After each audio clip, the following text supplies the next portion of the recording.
Magandang umaga po muli. Gusto ko lang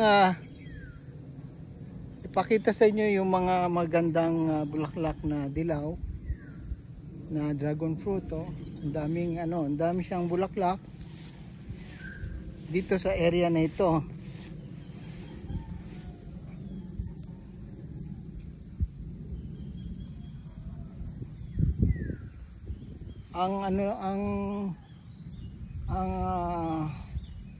Medyo mabagal ang paghinog ng dilaw kaysa sa pula.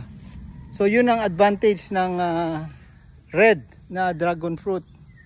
Mas mabilis yung red na mahinog, lumaki at mahinog.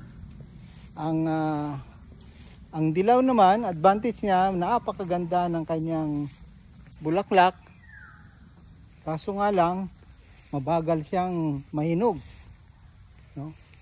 So yun ang advantage at disadvantage ng pula at dilaw na dragon fruit. Again, maraming salamat po sa inyong lahat, mga friends at mga followers ko. Happy Sunday sa inyong lahat.